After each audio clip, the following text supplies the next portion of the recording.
Assalamualaikum warahmatullahi wabarakatuh. Perkenalkan, nama saya Dinda Dwi Julita dengan NIM C0C023036.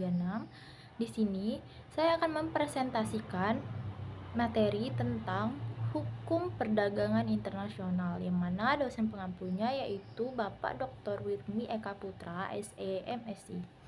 Baiklah, saya akan memulai presentasinya. Yang pertama yaitu ada Pengertian hukum perdagangan internasional. Hukum perdagangan internasional adalah kumpulan kaidah hukum yang mengatur aktivitas perdagangan lintas batas antar negara, baik yang dilakukan oleh negara maupun oleh pelaku usaha atau swasta.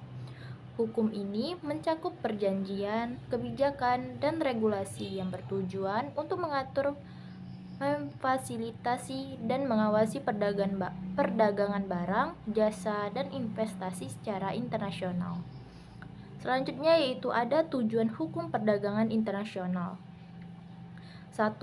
Mendorong perdagangan yang adil dan terbuka. 2. Memberikan kepastian dan perlindungan hukum.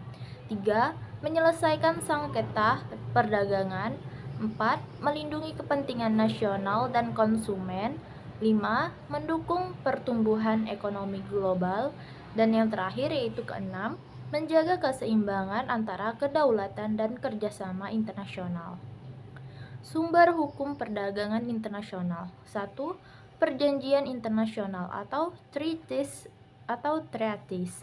Contohnya yaitu ada GATT, WTO Agreements, NAFTA, ASEAN Free Trade Area. Contoh tersebut bersifat mengikat bagi negara-negara yang menandatangani. Yang kedua ada kebiasaan internasional atau International Customary Law, yaitu praktik perdagangan yang diikuti secara umum dan dianggap sebagai hukum. Misalnya yaitu prinsip Most Favored Nation atau MFN.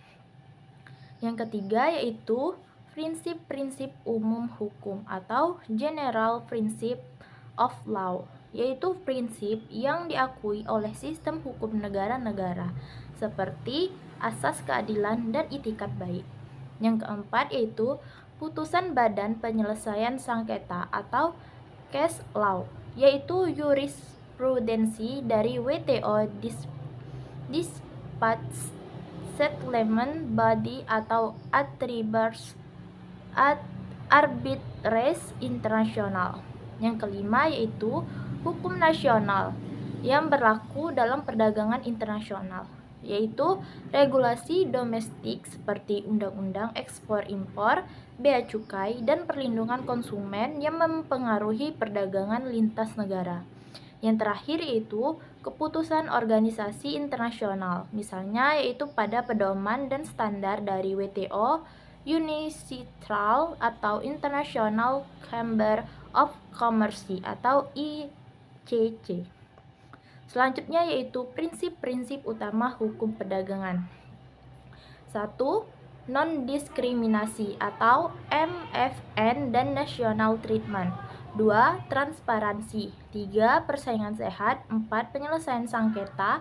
5. Keberlanjutan dan pembangunan. Dan yang terakhir yaitu prinsip timbal balik atau resiprositas.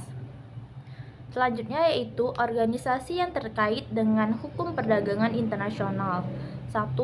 World Trade Organization atau WTO. 2. United Nations Commission on International Trade Law atau UNCITRAL.